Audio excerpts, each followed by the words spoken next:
listening to the Bomb Hole. Bomb Hole Podcast. It's going to be very hot.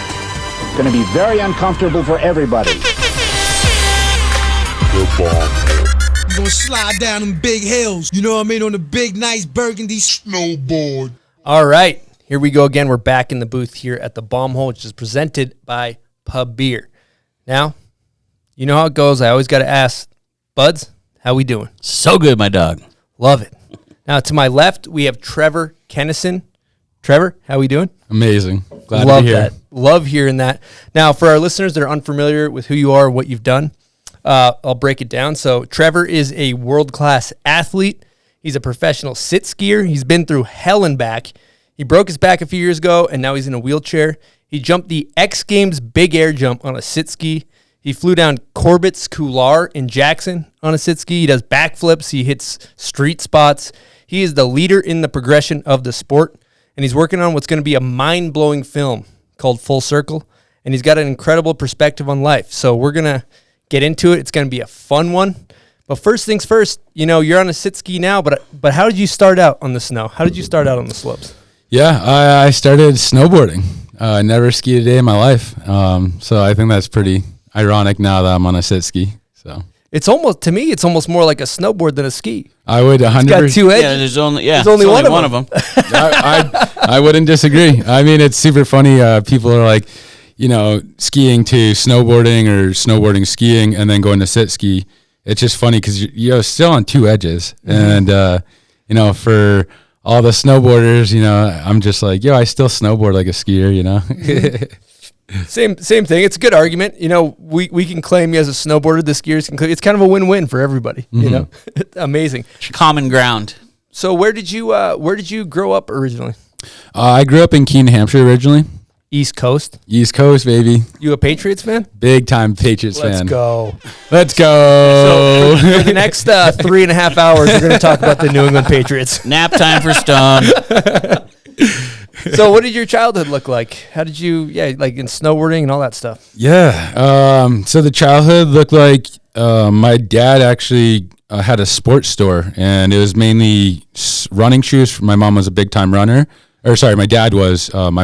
My dad converted my mom into running, but my mom was a big time soccer player. She played semi-professional soccer, which is sick. Good for her, and you know, super cool. And that's basically how that store started. And my dad started this store in '86, and I guess 2 years later, you know, he grew up skiing, but he kind of talked to these kids that would come in. They're like, "Yo, you should start carrying skateboards," you know. And it's pretty cool because he's like, all right, you know, like, yeah, maybe, you know. And I think he said he took like $500 and bought, you know, a bunch of skateboards or however many skateboards. It killed it. And he was like, all right. 6 months later, those same kids came back and they're like, hey, you should start carrying snowboards. And my dad, I think he said, took out $25,000, invested it, and, you know, talked with Burr, he was a dealer. But that year, sold out everything and crushed it. And so I was born in 92. So 6 years later, I was born. My sister's born first in 91. Damn. I thought I was good at math. 91. 91. And so we grew up with sports, you know, like our whole life. Soccer, swimming, snowboarding. I grew up on a snowboard. My dad would take us out of school every Friday. It's like headed to the mountain. And that was just like, you know, what we did. And my parents got divorced around 7, so I kind of stopped getting to the mountain. It was very hard.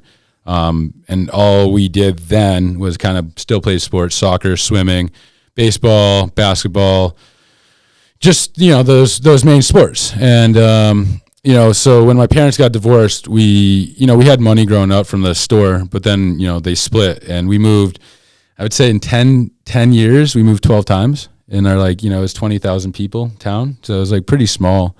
And that was just like our life. You know, we just moved, you know, 6 months here, 6 months there.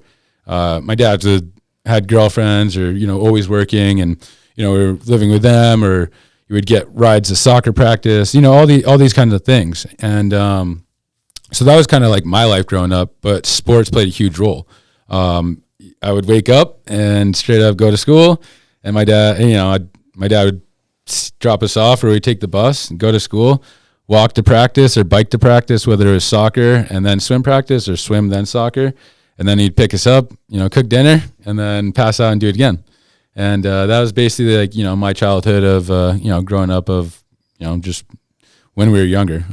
Me and my sister weren't the closest. I mean, we definitely fought a bunch. We were close, but we just fought so much. It was pretty funny. So why did you go with your dad over your mom? A lot of people go with the mom. Yeah. So I remember we were about to go with my mom, and she was like moving away. I just don't think she wanted to be in Keene or in New Hampshire. She just wanted a new life. And she met this guy, Bobby, who was my stepdad for a while, and she ended up moving to Rhode Island. And it was kind of just like, all right, we were so close, and it was like, it was our decision, but we were so young, and it was like, whoa, we don't want to leave our friends and like what we have here. And we ended up staying with my dad. And we moved a bunch. I mean, but at the same time, like my dad always taught me just, school first and sports second. But when I got to high school, I definitely did the opposite. Kid's a natural born athlete though, from what I hear, right? It's been from, I guess like from a young age, just like, picked up a soccer ball or, swimming. I got really, really into swim racing and ended up getting 3 shoulder surgeries over the years from swimming, baseball, and, Harleys and just stuff like that. But absolutely, swimming was one of the most, and I'm so glad I did it, like as high as a level as I did. It just teaches you so much discipline and all these things. And absolutely love swimming. And I wore a Speedo. It's pretty sick. Hell yeah.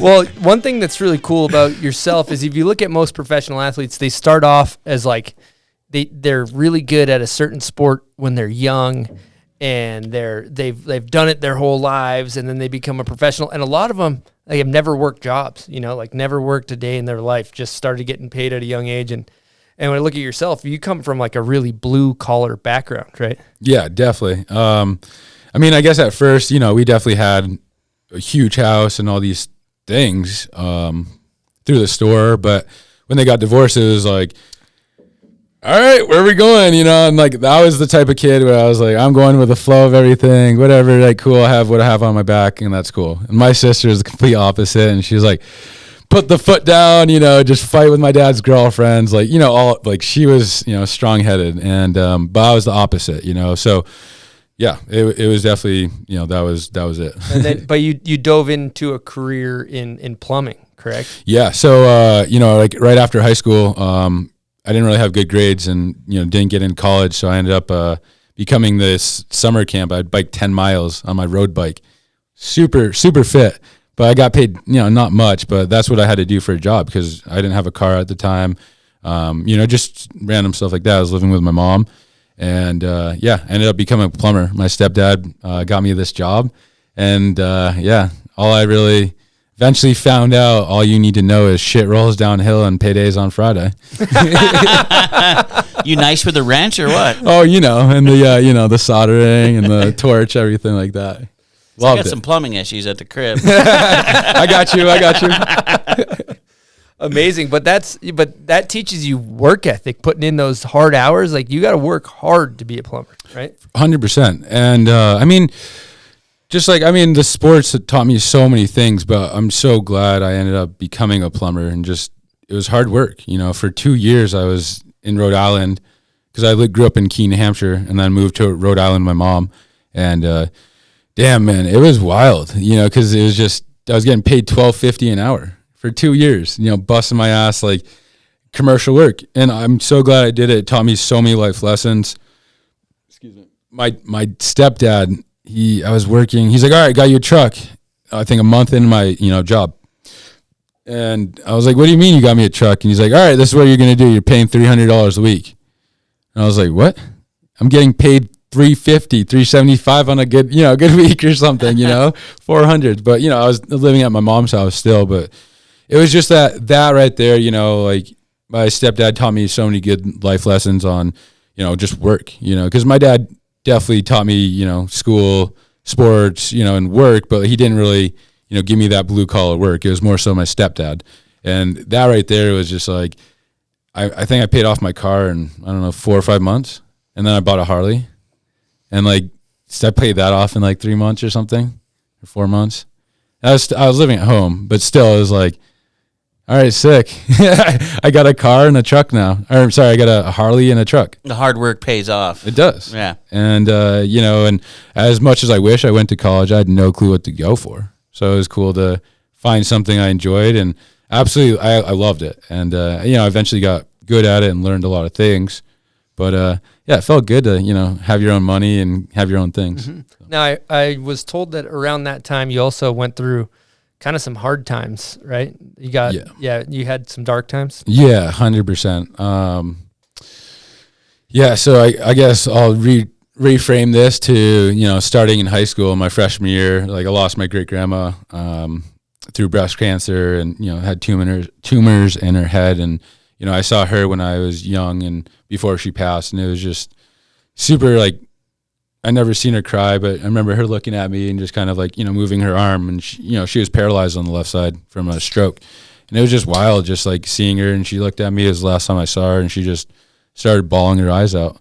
And that was the last memory I have of her, and that's why I have the tattoo of her. And it was just crazy because, 8th grade, I ended up, tore my shoulder, stopped. I started, I lost her, started partying, 8th grade into high school. I partied really hard, and that was, a huge thing for me. I got my first shoulder surgery. I ended up moving schools because I was, selling weed and, doing all these things, and ended up going to Rhode Island with my mom.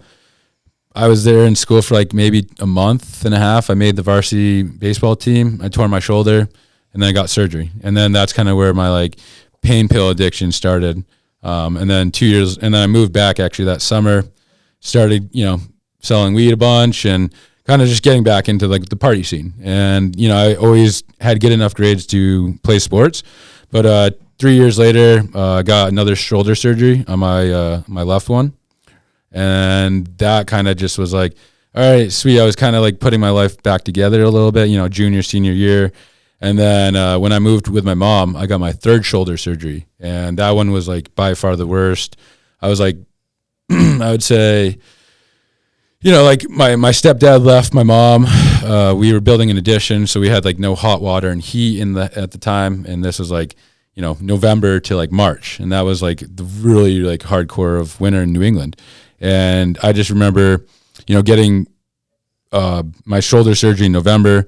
I was like, dating this girl, amazing girl, but at the same time, like, went to college, having fun at the same time. It's like, have fun, but it would never work. I'm not going to college. We're living in different states, and I just was a mess from that too, and ended up like I was crushing and snorting perk 30s like every 4 hours. Like I couldn't sleep. I was a mess, and I just remember one day, like, I took a picture of myself. My mom ended up kicking me out, but I ended up taking a picture of myself, and I was just like, there's literally like a zombie, just so messed up. And I just remember like, this isn't me, like this isn't me, because I almost sold my truck, or I did sell it. I sold my truck and my Harley for like $3,000, like not much. To keep paying for the for my pills. And I ended up my mom kicked me out. I didn't buy the pills. One of my good buddies, he's having a bachelor party next week, and I'm in his wedding, which is actually really cool. He took me in, like after my mom kicked me out, but let me live in his like, one apartment bedroom. He let me live right on the couch. And, I cut clean turkey, Cold turkey. Cold turkey. There we go. Thank you. Clean turkey either clean way, turkey, right? Cold turkey. That's not easy, correct? It's not, but, like my whole life was revolved around sport. So immediately, like, when I quit, I was just like, played soccer. I think I was playing soccer, 3 months after shoulder surgery, or like 2.5, which is probably not ideal or probably really frowned upon, but I just needed that gateway of natural like stimulants to get me where I needed to go. So did the doctors, are they what started the addiction from giving you, I mean, you got to get pain pills, I guess, from gnarly surgery, or were you just getting them everywhere, anywhere you could? Well, let's see. I guess my first stint was, I guess it's my fault. I hurt myself and I got surgery. I'm at this point in my life, after the 3 shoulder surgeries, back surgery, all these other things. I'm like, rehab, man. I don't care if I have something torn. That rehab, man. Take some time, rehab. Mm-hmm. But yeah, definitely the doctors, just getting those prescriptions. I mean, for me, I definitely have addicted personality, and just Like, hell yeah, dude, cool. Like, took them all. Like, I need some more, you know? So, yeah, I definitely say from day one, that's where I started. And then from all the partying and trying to, you know, fit in with older kids and just doing all that, I was like, all right, like, I like this, you know, I'm going to buy more of it because I sell weed and I can buy food, you know, because I didn't have much money. So I was like, how can I smoke for free? How can I buy food for free, basically, and just feed myself and, you know, have fun. And that's basically what I did. So it's also Keene State is like known for being a crazy party town, right? Oh, you basically were living in Keene, which is one of the gnarlier party towns. Yeah, it's wild because growing up in Keene was a party town, like Plymouth State, Keene State College, UNH. But at the same time, it's funny because I mean, I didn't really see it as a kid, you know, with the opiates and stuff. But now, and not funny, but now it's wild because, you know, a lot of friends or people you know are dying from, you know, fentanyl and, you know, heroin and all this stuff back there. And it's, I'm very, you know, sorry, but at the same time, super thankful. You know, I left 2013 to Colorado. So, well, sidebar, you know, that's if somebody's in it right now, it's scary. It's a scary time when you're kind of when you're addicted to something and you feel like you can't quit. It's terrifying. And it's good to know that people have role models like yourself that can say, all right, he's been through it and he made it out on the other side. And that's important, I think, to talk about. 100%. I mean, that mental health, you know, I think all of it's super important to talk about. I mean, yeah, people want to be closed off, but I mean, just opening up and just reaching out to a friend or just talking about something to someone, you know, is going to help. And from what I've experienced in the past, you know, however many years. Mm-hmm. So. And quitting cold turkey is so hard. Do you have advice for anybody if they're about to take this journey on themselves? Because I'm sure a lot of people are doing the same thing. Yeah, I mean, I haven't researched the effects of cold turkey, but I know it can be like pretty bad. But like, I don't know, I would definitely take those steps of, you know, seeing someone, talking to someone like your sister, your friend, your parents, or someone close to you, or, you know, even if you're not comfortable talking with them, just go out and seek help, you know, and it's okay, you know. Everyone makes mistakes and goes through shit, you know, so it's okay, you know, to make mistakes. It's like, how can you learn from them, you know? Well said. Well, let's pivot and talk about your migration from the East Coast to the, I guess, Rocky Mountains. Yeah, that sounds funny. So coming from the East Coast, I was living on my buddy's couch. Actually, I was living with him for 3-4 months, and, you know, I think I was wearing my welcome out. Thanks, Ryan, again. See you next week, baby. Let's go. But yeah, I'm in his wedding, so it's my first wedding I'm in, which is pretty cool. But yeah, he probably overstayed my welcome. Ended up staying with my buddy Tyler Slanets, who's actually in the bachelor party as well. He's in the wedding, and I stayed with him and his family. And his dad's actually a plumber. His mom, forget what she did. She just something with banks, but it was just really cool because they took me into, and that was kind of like my whole life upbringing. It was like, I have my family, yes, but at the same time, it's more so like friends of family is my family. So like my senior year, I moved out of my dad's house, and I lived with a friend and his family. And my dad has suggested to me, I'm not the super close to my dad. I'm starting to be a lot more now. But he mentioned at the time, he's like, yo, Trevor, like, look for a job in Colorado. And I was like, all right. So I looked for a Craigslist job out in Colorado for a plumbing job, $18 an hour, like 6 more than I was getting paid. I was like, sign me up. So I called a couple places, and my boss was John Plymell, and I was like talking to him. I was like, hey, what's up, man? You know, like, I'm in New Hampshire, this young kid, just a couple years experience. I'm just trying to move, man, and I just want a job. Didn't have a place to live, but that was my first like goal. And anyways, he was like, all right, you know, we talked, and then he was just like, all right, you got the job. You start tomorrow. And I was like, did he just forget I'm in New Hampshire? And anyways, he's like, I'm like, yo, dude, I'm in New Hampshire. And he's just like, oh, I'm just fucking with you. I was like, those are like exact words. And I was like, okay. And then so literally I packed up my stuff like 3 days later, or packed it all up. 3 days later, I moved and left on a Thursday, showed up on a Saturday. I showed up like afternoon, looked at a couple places. I stayed at this apartment complex. right into this like parking lot. And I was like, hell yeah, man, I'm going to sleep right here in my car. 4 a.m, I get a boot in it. And this dude was like, pay me $1,000 or else. They like, booted it? Booted it while I was sleeping in it.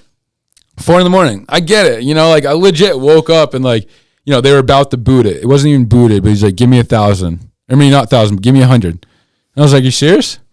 And he's like, no, give me $100 and I'll take it off. So I was like, no way. So I gave him 100. I went there with like 1,400 cash or something. And that next day it was Sunday. Or sorry, that 4 a.m. and that morning it was Sunday. Went to Starbucks. I had this old shitty phone.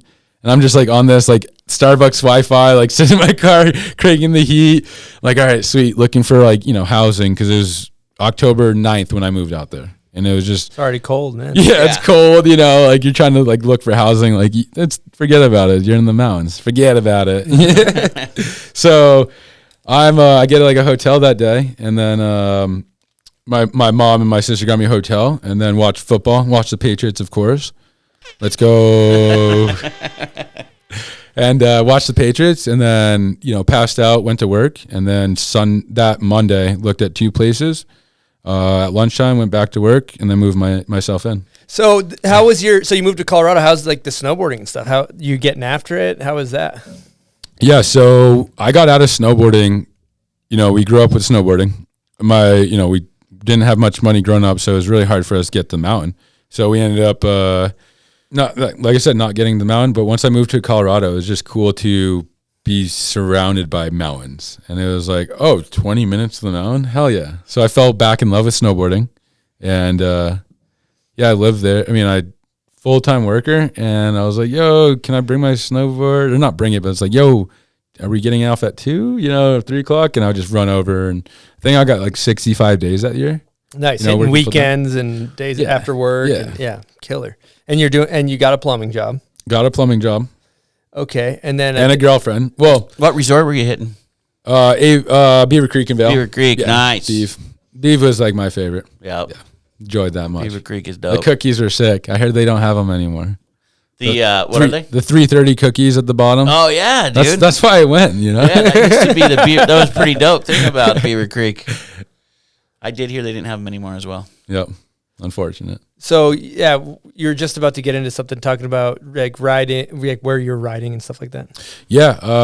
Well, so like when I first went out there, like I was playing basketball like throughout high school, and they cut me 8th grade, 9th grade, and 10th grade, and then they asked me to play my senior year, and I was like, nah. And I played volleyball, and then I became an all-state setter, which is sick. Mm-hmm. So when I moved to Colorado, all I did was play pickup ball, you know, because I got better and better and better, and like I loved it. Snowboard, and I fell in love with snowboarding, but pickup ball, you know. So I met this girl there. She's like 5 years older than me, and so I met her, and she was like my girlfriend at the time. And when I broke my back, she was still my girlfriend, and you know, I definitely was on that track of like, you know, having a family and like, you know, wanting to get settled down and get married and have kids and, you know, everything like that. So, well, you just kind of breezed over breaking your back. Do you want to kind of paint a picture of that story? Yeah, of course.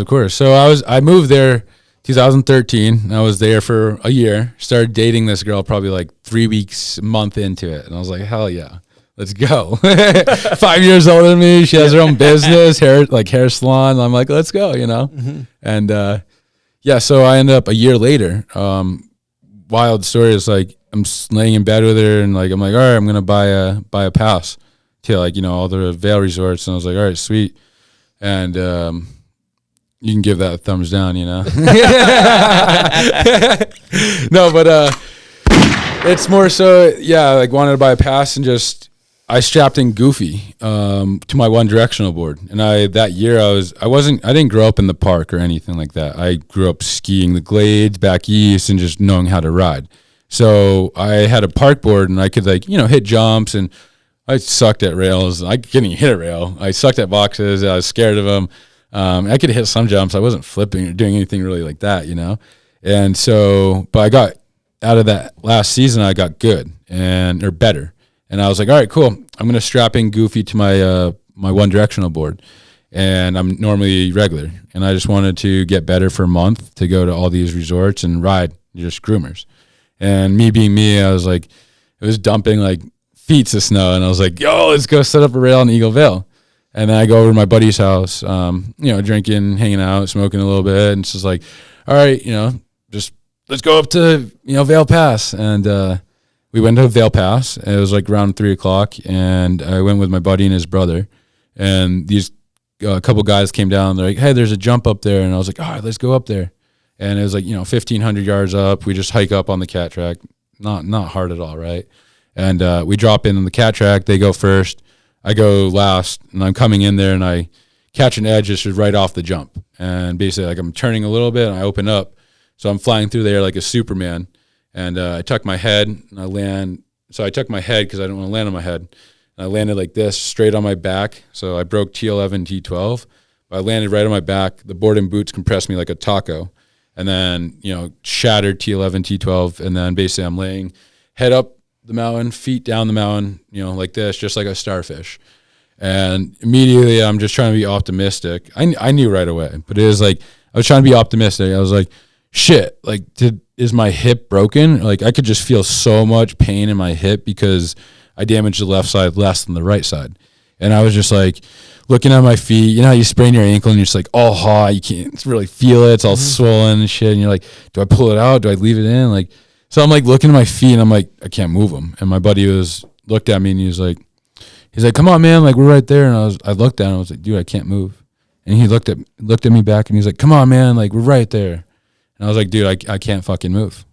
Same exact words I said. And he was like, shit, like, and then I just remember, like, I was just not shocked, but like I just looked at my feet. I knew it happened, and then laid there in the snow in a blizzard from 4 to 7:30 at night. One went down for help. One stayed with me.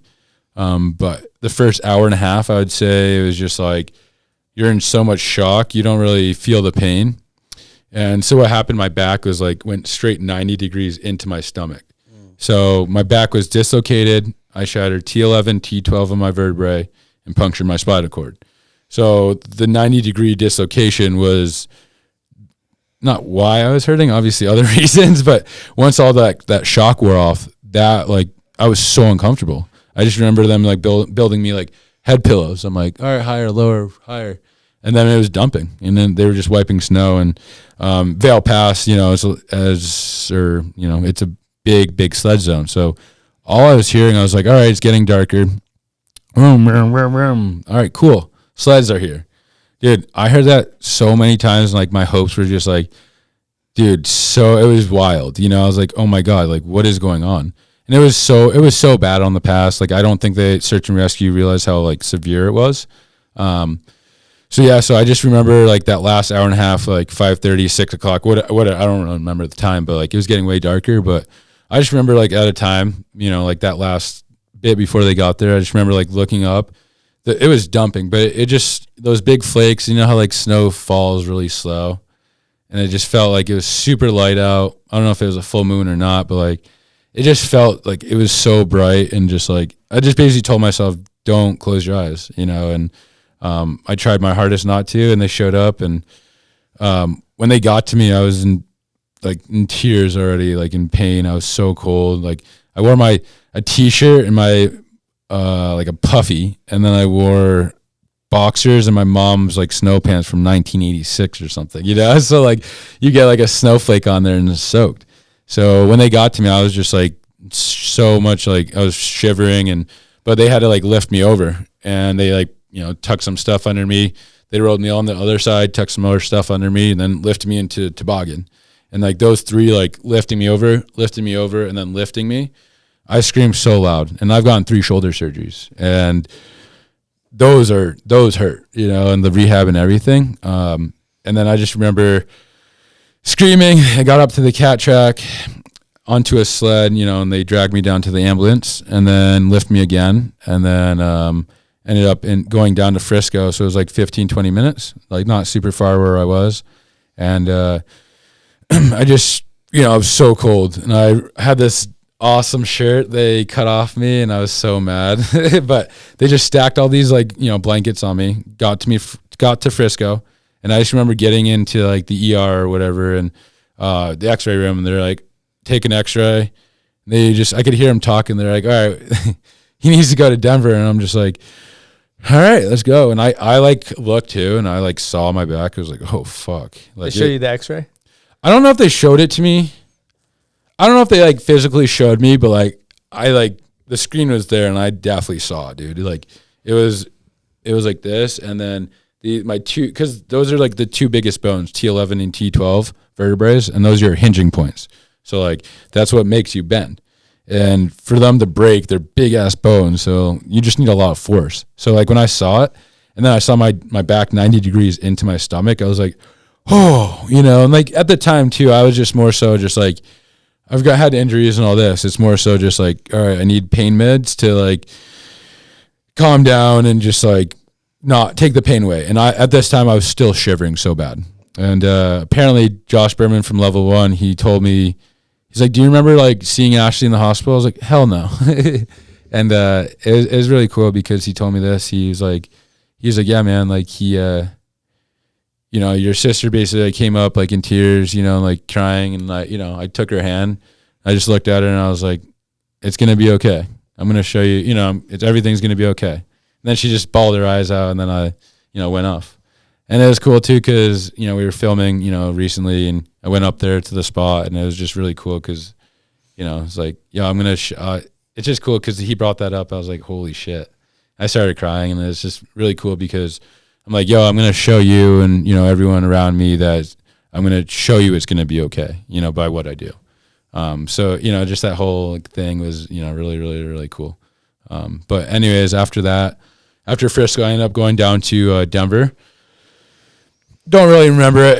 I was just saying some pretty ridiculous things in the ambulance and, you know, being all drugged up and stuff. And Ashley was just dying laughing. It was just like, I can't believe this is my brother.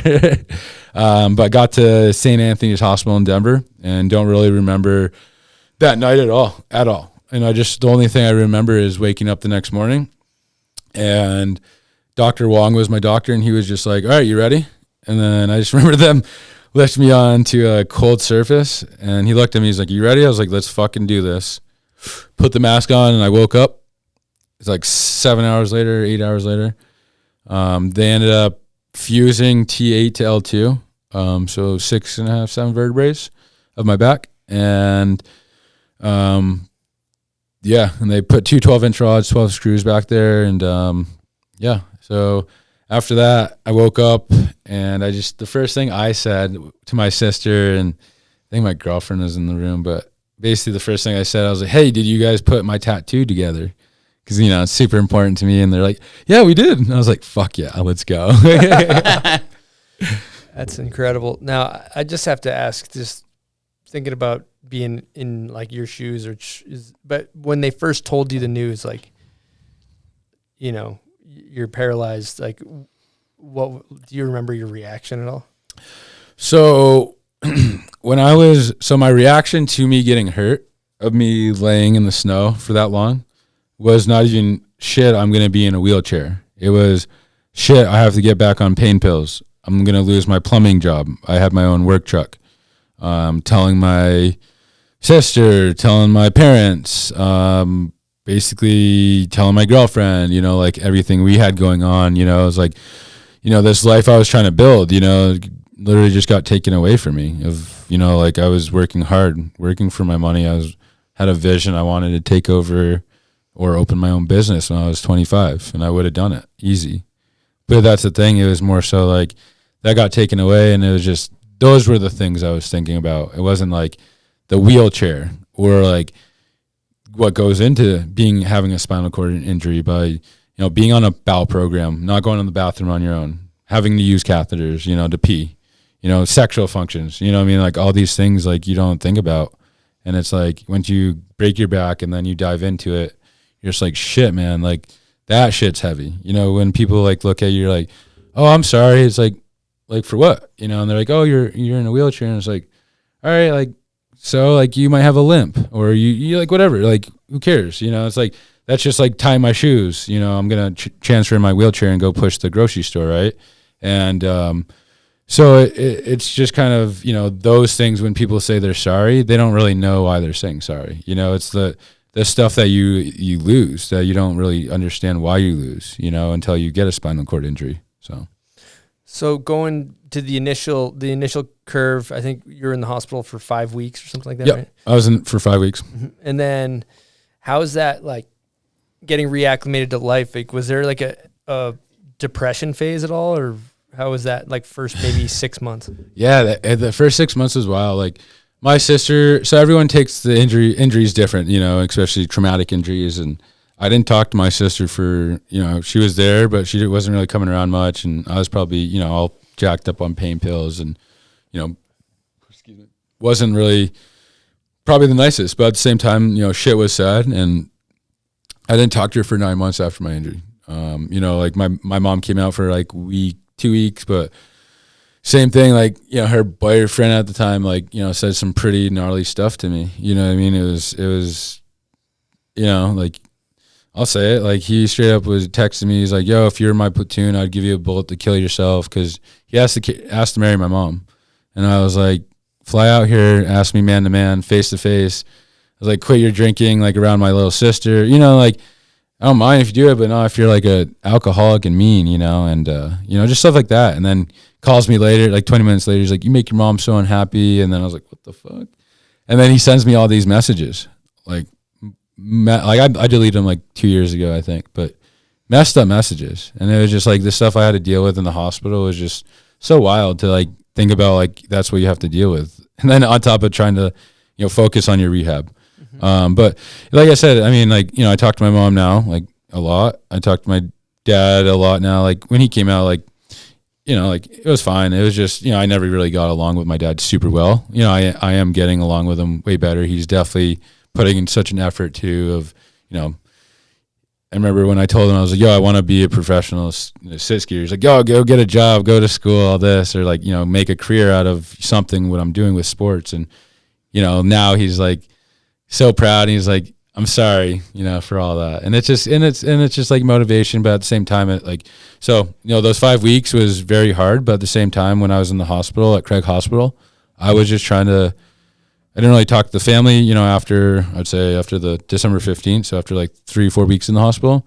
And then it was just me and my girlfriend. And I just was like, it was just, how quick can I transfer my wheelchair?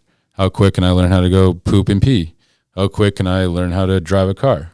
To transfer on an airplane, how can I live again, So I ended up taking a driving class, and I ended up driving, got hand controls installed, which is crazy. They're like $1,500. So they really expensive.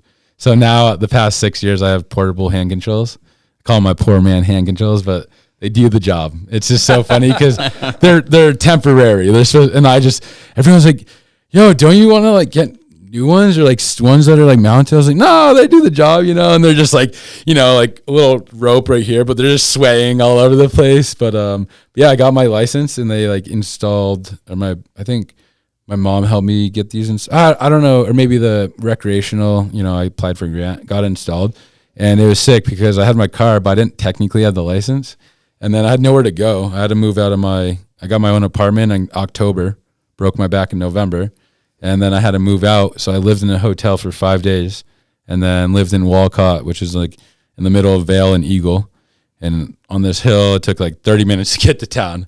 And I couldn't even get in the bathroom. We had to take off like the sidewalls or put a sheet up. And like, yeah, I'm a new injury and like, I'm living with 5 randos and I'm just taking a shit, just like door open, I'm just like, all right, man, like this is life. Like this is what you have to do. You just have to do what you have to do, and so that's kind of like that brings you to the start of my injury. So kind of the new normal for you, huh? Yeah. You pushed your family away a bit, it sounds like, and just your girlfriend was there for you. That must have been pretty hard, huh? Yeah, I mean, it like my mom,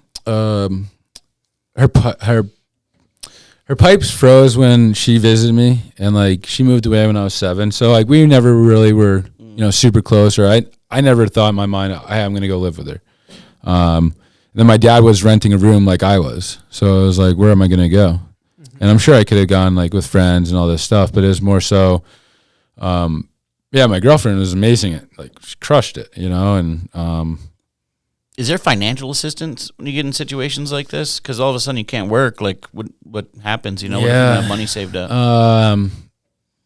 Yeah, it's pretty messed up, honestly, because I was going from making like $3,000 to $4,000 a month, you know, maybe $5,000, you know, with overtime, but then to applying, making sure you're disabled, which is kind of hilarious. But you have to like prove it. Dude, I don't know what else you want me to say. You have to fucking prove it, and it's like, all right, that's fine. There's a lot of scammers out there, though. Yeah, no, and that's the thing, and like it's their fault that you got to prove exactly it. Right. But when you get on disability, and I was on Social Security income (SSI) for like 6 months, and then you know if you're permanently disabled, you know you get Social Security disability income, so SSDI, and I was getting $600 a month, which is big step back. Which is, I mean, Mountain, Colorado, living. Like, are you kidding me? Yeah. So, my buddy Max Coombs, big shout out to him, like for sure. He back in Keene, New Hampshire, like they started a fundraiser, you know, and just kind of GoFundMe page, and I don't know. I think we raised like $8,000. So it was like, you know, for me, I'm like, I have no money, so this is amazing. Everything's gonna help. But honestly, I go on I don't even go on GoFundMe, but it's like I swear I see on GoFundMe, like people just get like, now I don't know why, but like I swear, like some people just get like $500,000. I'm like, holy shit, how'd you get that much? You know. So at the same time, like I'm so glad and happy like that happened to me, because it was like I'm glad I didn't get like $50,000 or $100,000, because like shit, I probably would have blew it or something like that, you know. Well, there's also something to be said too, because if you look at where you're at now, you know, you make good money as a professional sit skier. You've jumped the big air at the X Games, all kinds of other things we can't talk about. You've done these incredible feats. But I feel like I want to ask this too, but when the hardships that we go through give us confidence that we can go through anything. I think at least in my experiences. And do you feel like since, you know, you've gone through the injury where you've broken your back, you've had the financial instability, you've gone through breakups, you've gone through troubled family life, that now you can like face anything? Is that safe to say, or do you feel like that's sharpened your character at all? Or? Yeah, I mean, I think it goes for anyone. Like if you're able-bodied or not, I don't care who you are. You know, you have your struggles, you don't, but like, you know, what you go through in life, it shapes everyone. But yeah, most definitely all that stuff has shaped who I am, for sure. Well, this is a good time to start talking about this thing right next to me here. The rig and the sit ski. How did you find yourself in one of these? My sister and brother-in-law, they're fucking awesome. So Ashley, she got married, I think, a couple years ago. She did it for the flight bennies she got married to my brother-in-law for the flight bennies. Oh, one of those setups. Yeah. They went to the courthouse, got married with my dad, and it was like, all right, cool. She's like, hey, do you want to come to our wedding? I was like, wedding? It's like, what do you mean wedding? She's like, yeah, we're going to the courthouse getting married. I was like, no, dude, I'm skiing, you know? so I didn't go. You're like, isn't it for the bennies anyway? Yeah, right. It's like, is it a Patriots game? I'll come, you know? No, but so let's see. Fast forward to like not talking to my family. I reached out like 9 months later.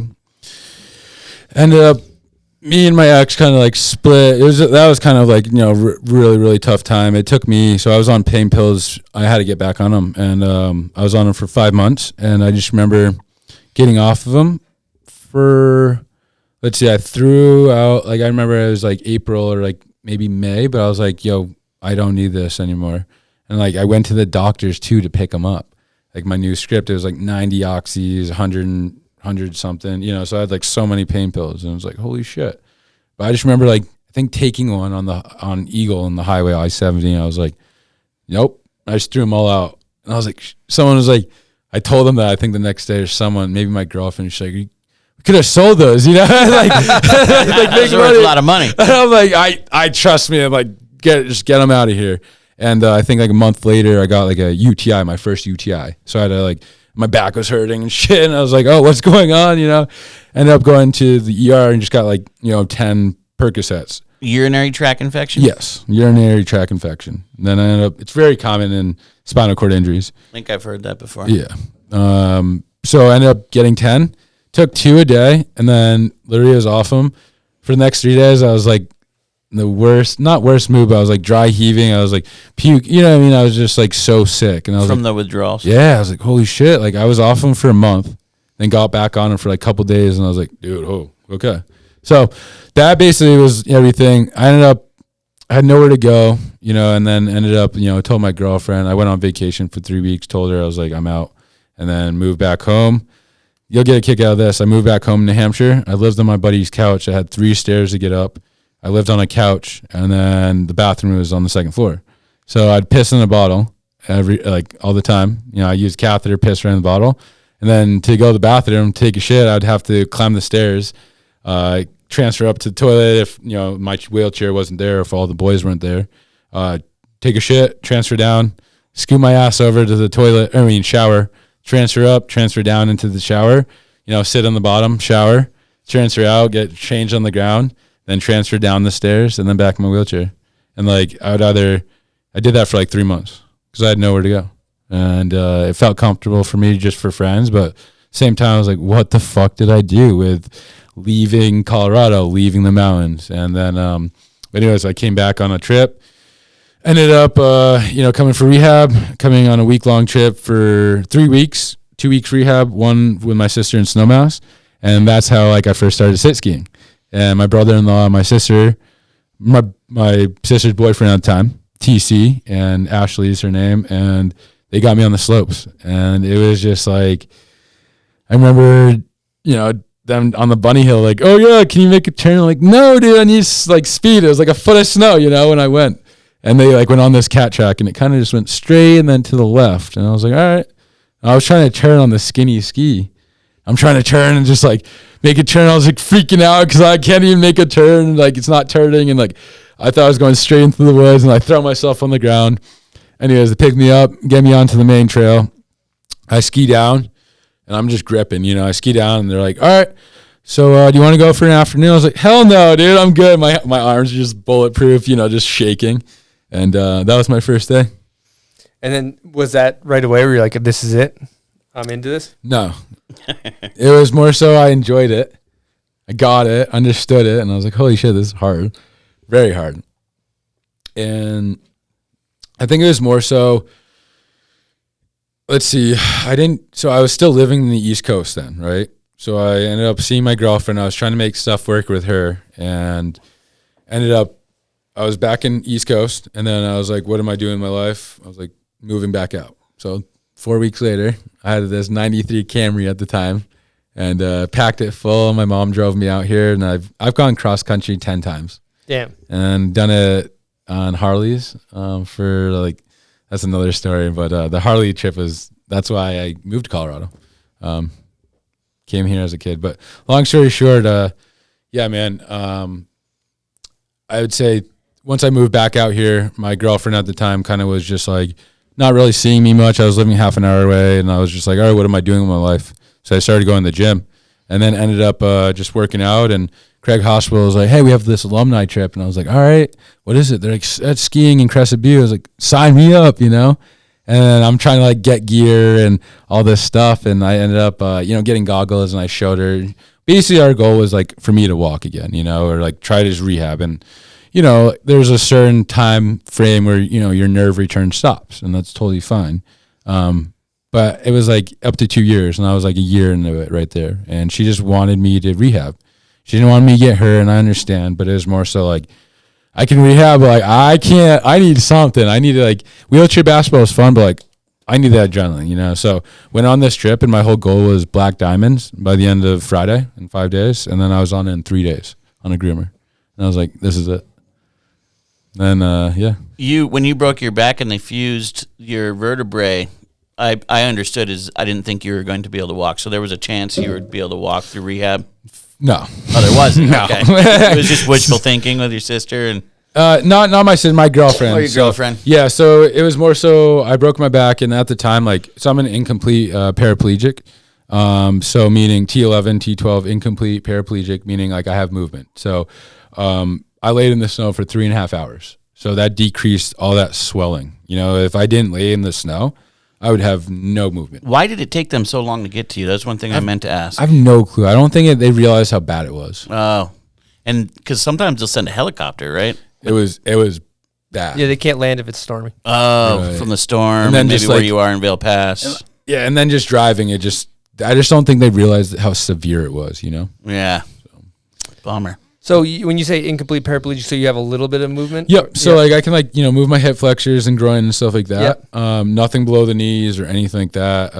I can't stand on my own. I can't do anything like that. But they make leg braces, high leg braces. They're KFOs that go up to your hips, and I've gotten 3 shoulder surgeries. So it's like, all right, try to just walk around, or for me it was like, because I can't stand on my own. So it was like, all right, I could try and do this. Is amazing. Don't get me wrong. The benefits are great. But at the same time, like, I can get around in my wheelchair. So it's like, how can I learn how these are my legs now? And it's like so efficient. And it's like, why would I do that? It's like with my shoulders, like I want to live longer. And so it's Because if you had the brace or the crutches or whatever to help you walk, was that mess with your shoulders? Is that the and it's just so inefficient. It's like, all right, hold on, let me get up real quick. And you like can some just people be faster in your chair. Oh yeah, I'll do anything. I'll drop the stairs backwards. It's like, just you do it. You Do what figure you it gotta out. do. Yeah. So Well, I want to dive into the rig, Yeah. the sit ski, because I'm fascinated with this thing. Some people can't see this; they're watching on TV. So you should break this, or they're listening to it Yeah, on of podcast. course. So you should explain kind of what it is to the listeners and how it all works and all that stuff. yeah, definitely. So I ride in a sit ski, and we'll start with the ski itself. But the ski is a normal ski. I put a race plate down, and then I put a binding on top. And then so we'll go to the rig. So we'll start at the rig, the bottom of the rig. It's basically like a 325 millimeter sole. So it's the exact same thing as an able-bodied ski boot. So you clip into the binding, and I turn my DINs on my ski to 24, so I max them, and I put a block in because you don't want to come out while you're sit skiing. It's basically the opposite of skiing.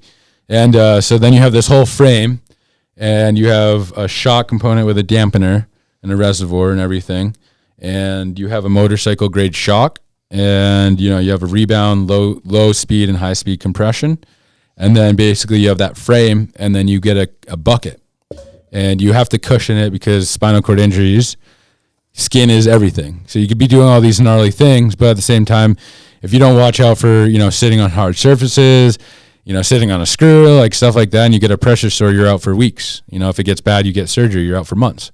So this guy, Aspen Seating, he just molded this seat. It's all molded to my butt, and basically it protects your skin and backrest and everything. And then I have a shell on it to basically protect me from snow and like branches and stuff like that.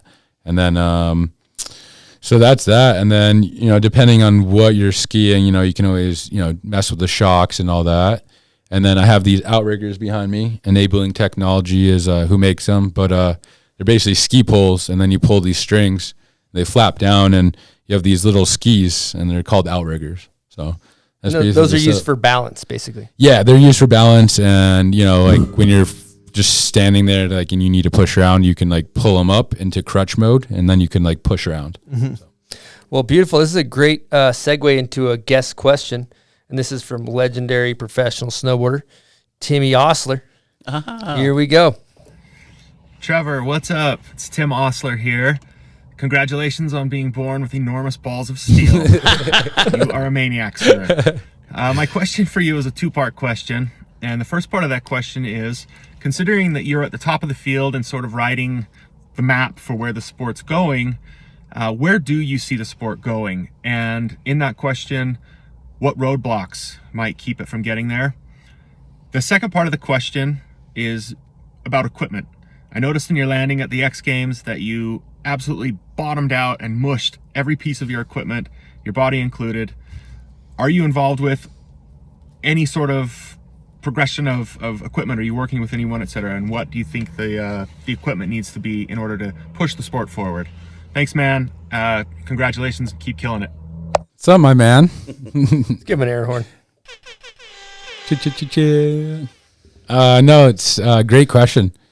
Where do I see the sport going? I mean, I just absolutely love it, and it's for me, and but I wanted to, bring both skiing, snowboarding, and bring more awareness to disabilities and just kind of like make that, because I'm friends with so many of the snowboarders and skiers and stuff like that. But like when we're together, this doesn't matter. We're just all skiing, hanging out. So, but like, I mean, at the same time, I would just love to keep pushing it and want people to keep pushing it, but like in a safe manner, calculate a risk and, be smart, be ready for it. And if you're not ready, like, that jump or cliff or rail or whatever is going to be there, it's like, take your time. If you're not physically ready, mentally ready, it's like, it's all right, come back when you are. So, and then equipment, shit.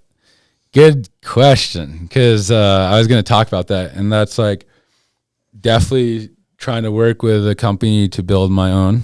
That's definitely my goal.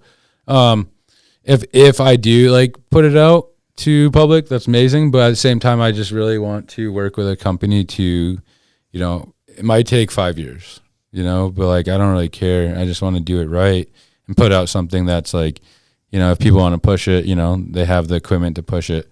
Just the sit ski is amazing, but how can we just make it better and better? I have a Patreon question along this line as well. First of all, do you want to talk about Patreon for a sec? First of all, yeah, basically our show is supported by our sponsors, and it's supported by people that buy merch, and it's hugely supported by all of our Patreon members. So you can sign up and pay a monthly subscription and help us keep this show going, and then you get a chance to ask a question on air and a bunch of other fun stuff. But who's this one from, bud? You also get to create a cool name like this guy did. Yeah, what is it? Sign on the Patreon. Old Nerdy Bastard. Oh, wow. That's all. Let's give him an air horn. It's a really good one. We've seen some great names. That's a good one. So this is along the lines of product as well, so I figure it's a good time for it. And so Old Nerdy Bastard asks, are you working on creating a more park-friendly setup, maybe something with a lower center of gravity and a wider ski, or maybe even a narrow snowboard? No. No, I mean, The center of gravity feels right where it is. I mean, it is a little high, but on this rig, I mean, there's other rigs that you can have lower center of gravity. Yeah, you can probably tweak it, right? But at the same time, I'm not. You see a lot of videos of me skiing park. It's accessible. Well, in the video I saw, yeah, it seems like the park setup is friendly. Well, it is, but at the same time, it's like you see me skiing park, but like I wouldn't consider myself a park rider. Like I wouldn't consider me at all a park rider. I love Big Mountain. I love Big Mountain, and I just love skiing the whole mountain. That's why we're here. That's why I quit ski racing, because I'm not here to just ski one little track. It's like, don't get me wrong, it's fun, amazing. I love it. I love rails. Absolutely love rails. But that's what I mean. It's more so like when I'm skiing the whole mountain. And that's why, the setup I have now, riding a fat ski. I love moguls. I love, cliffs and all that, the steeps, but it's like having that big ski, that surface to get around. A skinny ski is great, but like it's only for groomers, and I hate groomers. They're fun, here and there, but like I just love the whole mountain, and so I guess no, I'm not working on anything for anything like that. What about the width of the ski? Are you happy with it? Yeah, I love the width of the ski. I mean, like say if you're skiing 3 feet of POW, I'm sure like, yeah, something bigger, but like how realistic is that? You know what I mean? Yeah. Versus like, like we haven't had snow in a minute. So yeah, I was like, yeah, maybe I should be riding a littler ski, cause like I'm not going to get off, even if I get off the track, the moguls are hard pack, so the skinny ski kind of punches through and doesn't, bring that tail around. That's why I ride the fat ski all the time, But I just saw in your car you got different skis for different stuff, right? No, those are they're all the same one. These are this year's model. Okay, sick. And then last year with like all the animals on it were last year's. Well, one thing I've been dying to ask, because when you hit all those giant step downs and stuff, you land and then you bounce. And anybody that races anything, be it a car, be it a motorcycle, a mountain bike, the suspension is so key. And I want to know about the suspension. Do you ever mess with it? Do you get it somewhere? How do you set it up? Yeah, I mean, so I have no rebound in my shock. Really? I turn it all the way off. Yeah. Which is wild, but like there's just so much force, and like I said, this is a great rig, but at the same time, like the geometry of it, geometrics of it, that's the word. Thank you. But yeah, that right there I think is can be better. You know, I mean, it's a solid rig for, you know, I break shit randomly, screws here or there, but like the geometry of it, you know, can be better to work better. So there's, you know, the shocks are working better, you know, just like a Baja truck. It's like, all right, how can we make, I don't know if there's enough room to do that, but you get what I'm saying? Like, how can we make it? Get tech. Exactly. You know, how can we make it to where, you know, a Baja truck, right? You know, like, everything's moving, but that tire's staying on the ground and everything's moving above it, right? So it's like, how do you make that, you know? And I don't know. It might be tough to. It's a balance of rebound and compression, but yeah. Comes down to a lot of money, probably. And that's the thing. And that's the investment. It's just the investment to like trial and error. It's like, all right, let's do it. You know, but like, I'm just kind of waiting until then because it's a lot of money. There's one person also that has came on our show that it would be perfect. Do you know who Maggie Leon is? Yeah, I was thinking that too. It sounds super familiar. She's like a professional snowboarder. She rides for Burton. Okay. And she's also an engineer for Burton. And she no works way. on the Burton adaptive program. Oh, cool. And she builds like all the boots and things like that. And she came in here and she talked about summer and she was excited. The minute she talked about engineering adaptive stuff, she lit up. Like she was like so excited to talk about it. But I guarantee she'd be a good person to talk to. I feel like if you take somebody like Maggie and then you take a motorcycle suspension tech and you combine them, love that. That's you get some of Ken Block's people. Yeah, you get with Maggie Leon. Yeah, you get a couple different. That's it, dude. I think that's the formula. And obviously it takes money, but I'm sure some people will be reaching out after this episode, some engineers and stuff. All right, buds. I think it's a good time for you know what. Name that video part. That's right.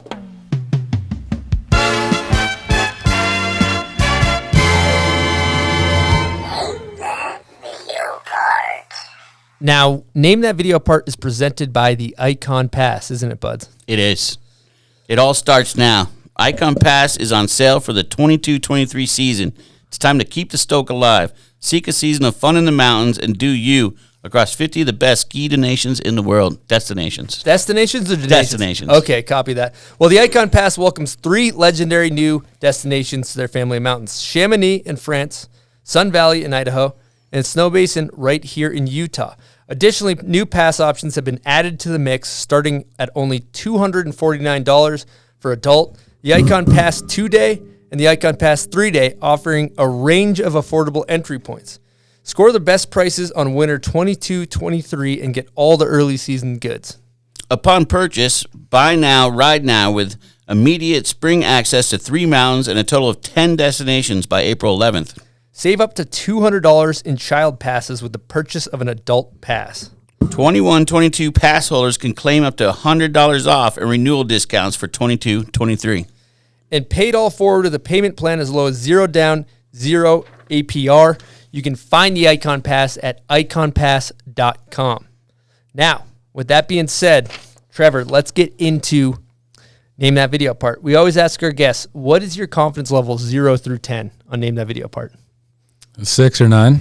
Okay, wow, love that. Solid Is that answer. good? Good answer. Now, In between there. we went snowboard video part on you just because that's what we do here. And let's see how you do. Here we go.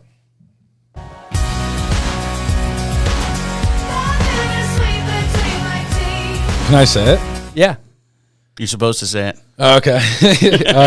Isn't that's the art of flight? Isn't Yes, it Yes, is. it Let's go. is. Yes, it is. So we got you. You got to name the rider too, though.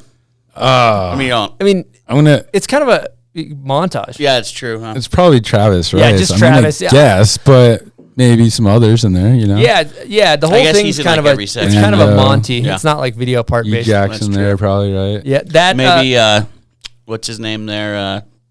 Lago. There's a whole game. Lando. Yeah. Lando. Lando, Lago. So you got yourself a bomb hole prize pack, which we have not gotten for you yet because we haven't asked your size. We'll get it for you after the show. But it's Don't going let to us be forget. filled with bomb hole merch. Thank you, guys. What size hoodie are you? I'm an XL. XL. We got you covered. Perfect. Thank you. Perfect. And then for part 2, we basically do this for our listeners. They can pick the Name That Video part. And how do they do that, buds? What they're going to want to do is on the first post on the Bombhole Instagram, when we announce that Trevor is going to be on the show the next day, you're going to name the winner or name that video part, and you will get a prize pack. Here we go. Here's the song. I'm the ultimate collabo with rap flows on time like Rado and Shadow. Shit, man, Okay. Thank you guys for playing Name That Video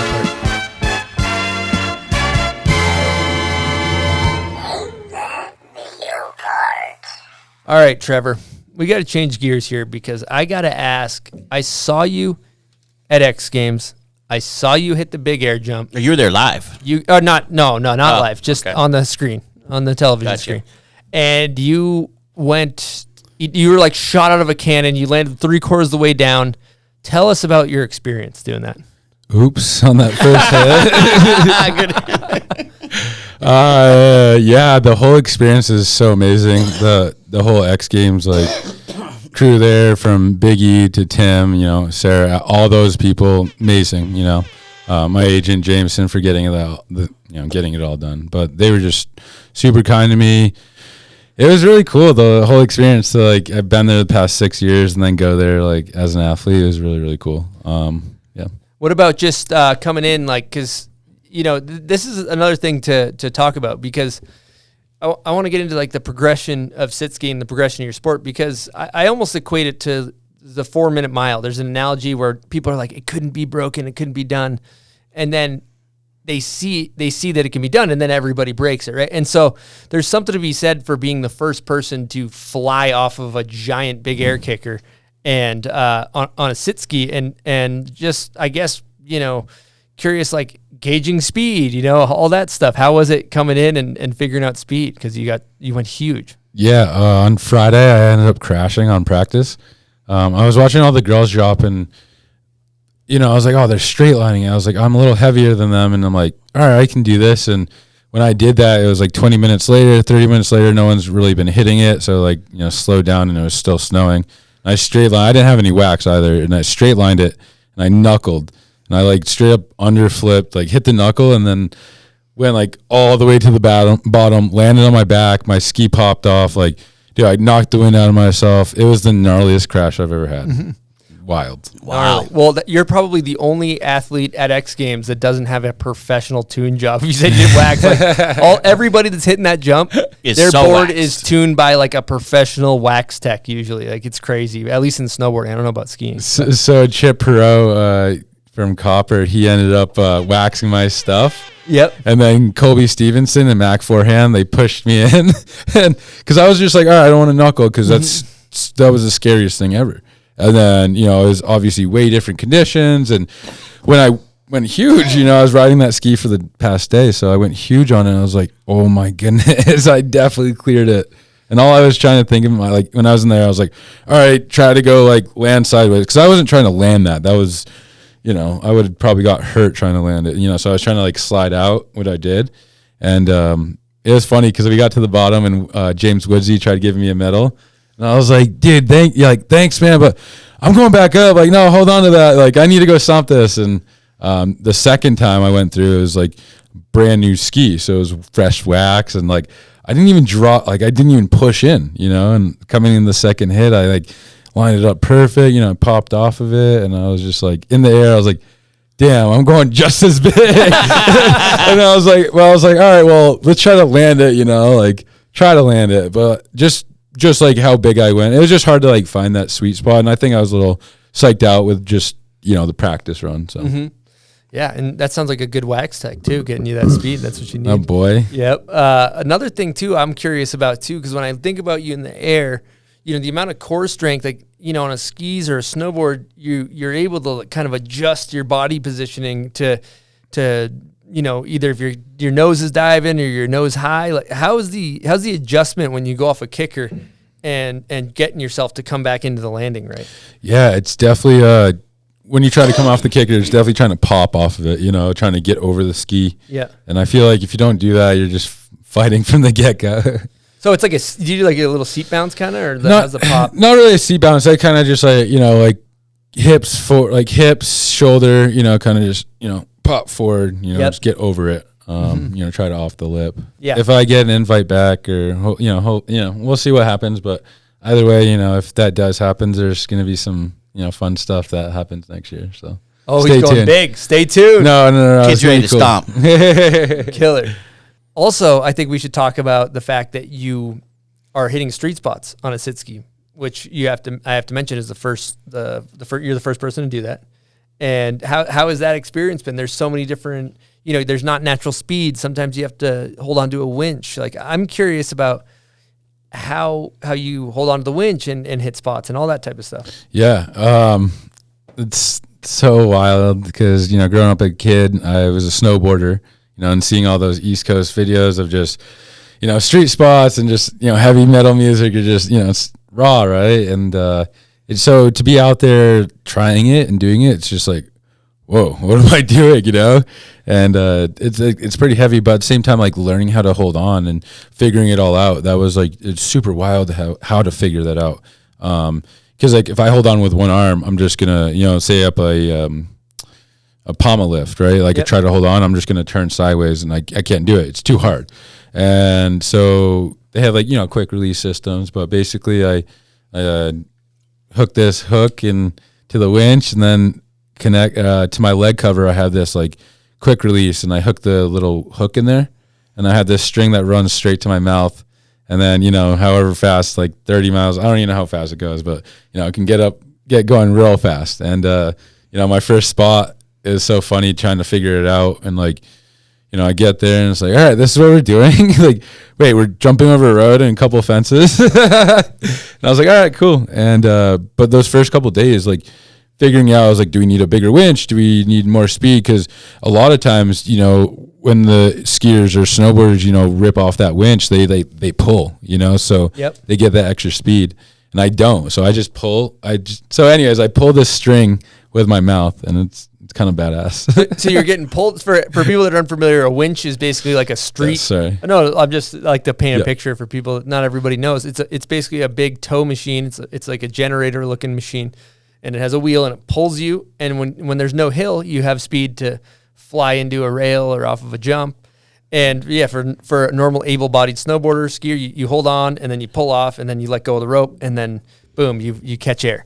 And then just the fact that you have to like have a quick release or you're coming in and you like pull it with your mouth and then you're flying through the air it's fucking unbelievable. Man. It's crazy. Wild. Dude, that's the thing. We kept going further and further back. And I look at that speed. Yeah, and I look and I'm like, 3 days later, there was snow there, and then now we literally have a strip of snow, and my outriggers are like going over concrete and stuff, and it's just like I look to my left, and I'm like, this is a full football length, I'm going 100 yards, so I'm definitely going fast, and then to pull that string and then to focus on what you're doing, and you can't do a proper speed check either, huh? That gets sketchy, and otherwise you fly off. You can't like turn sideways and stop real quick. I mean, on that jump, I probably could have, but more so we try to like build like a little runway for me to like just peel out, and I kind of try to stop. Peel off. Yeah, but still like, snow's running out and all that. And there's a road gap there. Yeah, so you don't want to you want to pull it, but at the same time, you just like, you have that thing in your head where you're just like, damn, is this like going to release or not, Yeah, you get sucked into the winch. That's bad news. Yeah. So. Well, we have another guest question, and this is from friend of the show, none other than Eddie Wall. Here we go. Yo, what up, Bombhole? Check out the hoodie. What up, Trevor? Eddie here. My question for you today is, there's a clip of you on Instagram, and you're doing a backflip off of this little like diving board. It looks like it's kind of on a powder day.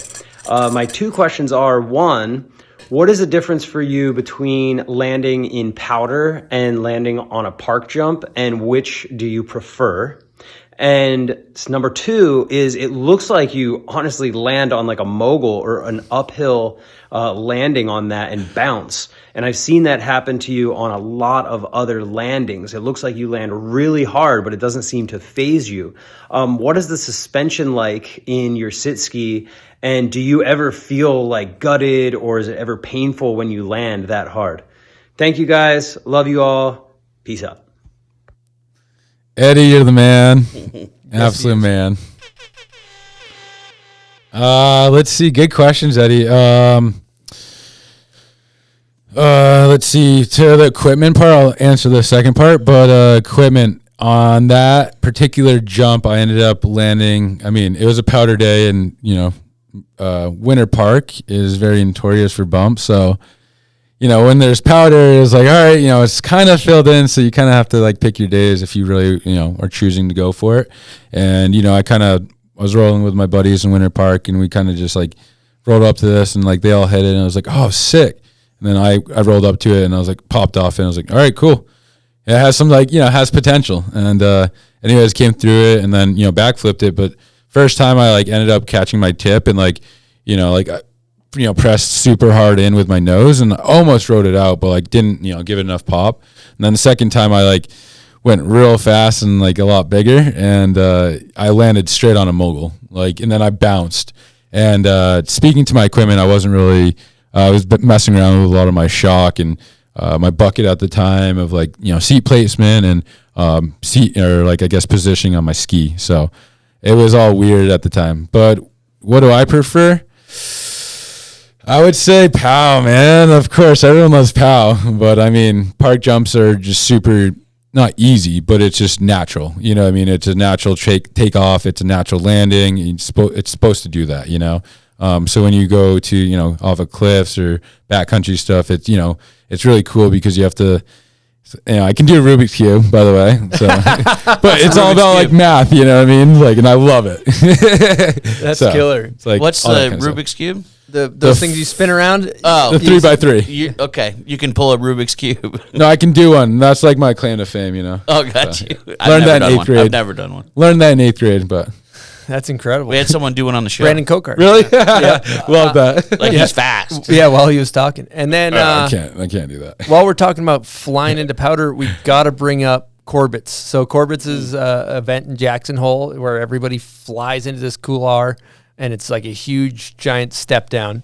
And you hit it on your sit ski, and it seemed like the world went crazy after that. Like I remember that was the first time I was like, "Who's this maniac? This is insane." Yeah, he went huge. Yeah. How's that experience? It was awesome, man. It was actually, the whole experience was, I was trying to just do this, I kind of wanted to do this free ride stuff, and I was ski racing at the time and ended up going to Crescent Butte and went there for a free ride world tour. And then I got this email from Jackson. And it was like, hey, we got in, and it was kind of friends of friends, I've been trying to do it and got in. So I ended up driving back in a snowstorm from Crescent Butte to Winter Park, got my stuff, went out to Park City, ended up driving from Park City, got my stuff mounted, drove to Jackson, and got to the athlete meeting like that night. Literally pulled up. It's like, hey, it's snowing like 6 inches. Pulled up in my wheelchair, like struggling to get in. I didn't know anyone, and just did the meeting. And then I met some boys up in Jackson, Maddie and Wilson. Homies. They're amazing people, man. And they ended up taking me out Monday, and it was just cool because people were like, oh, let's go ski, and I'm like, yeah, let's do it. And then I'm doing this, or I'm doing that, and they showed up, and like we skied, and then jumped the cliff. He took some pictures, and then next day was the contest, and that whole lead up was amazing because like they were there from like day one, and I'm still like friends with them now, like real good friends with them, good friends with like the whole shop there, and but that day it was just really cool riding the tram.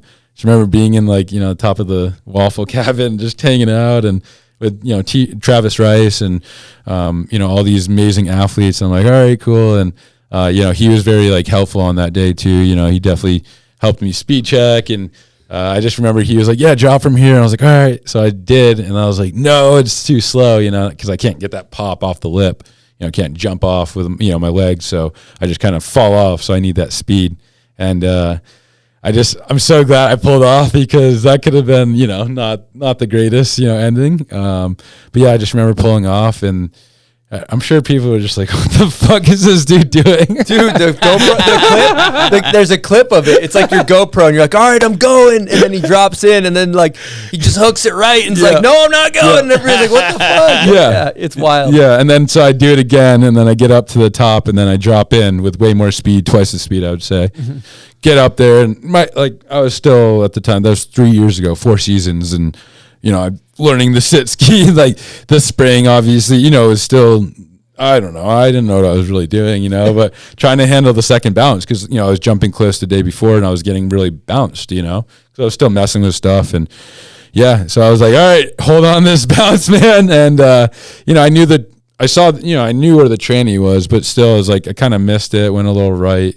I wish I went a little bit more left, but when I when I came to a stop, the roars from the top of the couloir to the bottom, it was honestly like goosebumps, you know. It was such a one of a kind feeling, you know. Mm-hmm. And also you have Travis Rice, like watch the documentary on it, and he's saying really nice thing. He's like hyped. He's, you know, having Travis at the top being like, you got this, has got to be special. Yeah. For sure. I mean, you know, after, you know, I broke my back watching Art of Flight, you know, being a snowboarder and all these things, you know, definitely, you know, bumped me out of, you know, I guess, you know, I was always positive, but still that just definitely bumped me, like, to push me more. And it's like, all right, well, you know, you see, like, you know, for instance, like Tanner Hall in his sport, you know, and like Candide and then Travis Rice and, you know, all these amazing people. And it's like, all right, well, you know, if they're doing that, it's like, you know, what I want to do that, you know, and that right there was, you know, everything for me too. Killer. Well, while we're on the trajectory of like awesome stuff, we got to talk about Full Circle. That's your new. It's a 2-year project. 3-year. Oh, it's 3-year. Yeah. Heavy. Level 1. Yep. Level 1 Productions, 3-year project. Give us the rundown. What's the deal with it? Yeah, I approached Josh Berman from Level 1 and shout out, let's go. I ended up asking him, I approached him, I was like, hey, let's, he stopped doing full-length feature films in 2019. It was his 20-year anniversary. And I was like, you know, we knew each other from just mutual friends, but I was just like, yo, man, do you want to do this? You want to do this? You know, start out this small project, and you know, I wanted to, like, you know, go back and just backflip to where I got hurt and stuff, and you know, it was like a docu-series, 5 minutes maybe, like 3 of them, and it was just funny because my first day of filming with him, I was like, yo, come up with me and my friends. You know, they have a jump built, and we ended up hitting it, and he was just like, I backflipped and I like crashed, but then I got up and did it again, and I backflipped and stomped the shit out of it. And he was just like, dude, no way. Like, do you want to do like a year or 2 project? I was like, yeah, let's do it, man. You know? And that was basically the start of Full Circle. That's amazing. We actually have a guest question from Josh Berman. Let me find it here. On my baby. board. So here it is. Here we go.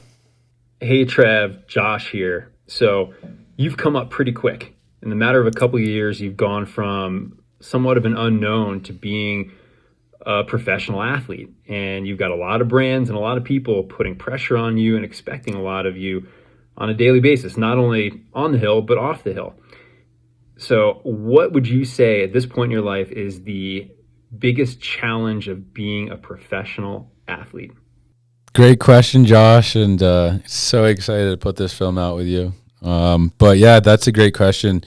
The biggest challenge I would say for me, you know, I guess, you know, as stuff keeps moving forward and getting bigger and stuff, it's definitely, you know, you're getting pulled in so many directions, and, you know, it's how do you like balance everything, you know, and that's very tough, you know, because I travel, I do everything on my own. I mean, it's fine. You know, I'm not saying like, oh, that's a good thing. Like, oh, I do it on my own. It's just, I just do it on my own, you know? And, so like trying to delegate stuff and like saying no, it's okay. And, you know, just making sure you like take time for yourself, you know, and, it's so important because you can just get so lost in everything. And, yeah, I honestly believe just taking like some recovery days, down days, cause like you're just always on the go. Like I was telling you earlier, Chris, I'm home probably the next 3 months, like a week, you know? And so it's just like kind of just trying to take those down days when you can like take them and just really just, you need it, you know? So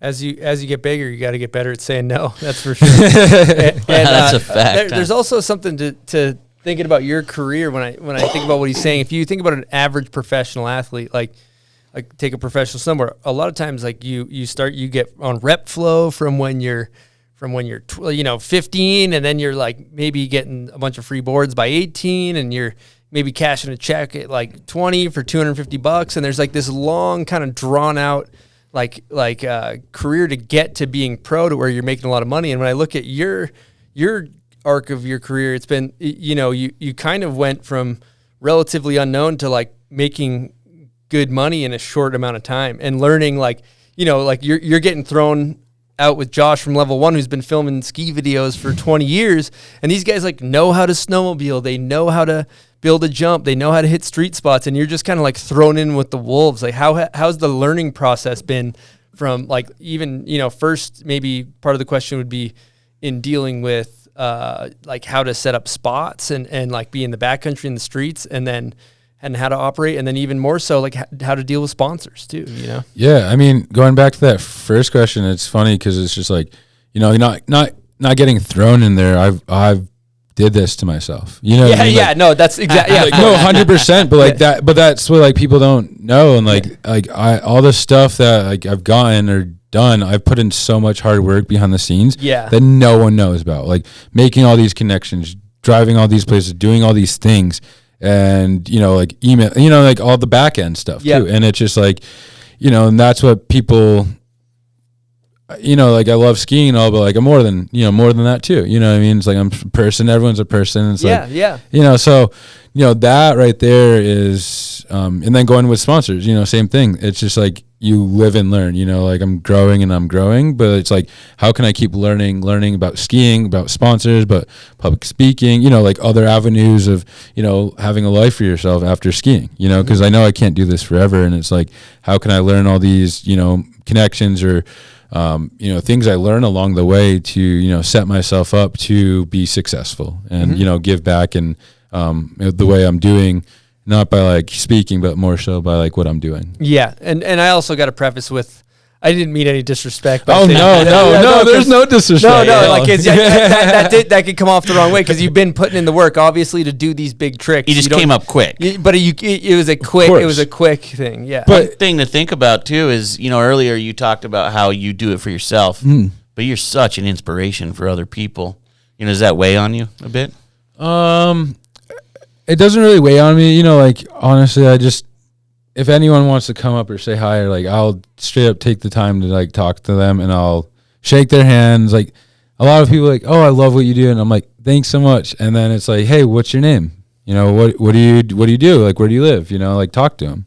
You know, and that's, I think for me, like that's like the cooler part of just like, you know, it's like, yeah, thanks, I appreciate that. And it's like, but like you came out to me to take the time to talk. It's like, all right, I'm going to take the time back to like talk to you as a person too, you know? And there's a learning curve with that. Like, you know, they call it first fame, you know, or not like there's like, not, it's just like, it's kind of an adjustment to be like, whoa, I'm at a coffee shop and like somebody's psyched and knows who I am or whatever. Right. You know, how has that been? Just, yeah, I mean, it definitely happens a lot. I mean, especially since I'm in a wheelchair too, but, you know, like I said, it's just like, my dad always taught me to, was when I was swim racing, like I got real good at swim racing, but he was like, dude, I don't care if you're, you know, in a local comp, in a national comp, like if you get your ass whooped, you stay in there and you shake, you know, your left and right person's hand, you know, if you win by a minute, you still wait, you know, until the last person's done, you know? So I think, you know, that just going back to like, just being like respectful and just like taking the time to,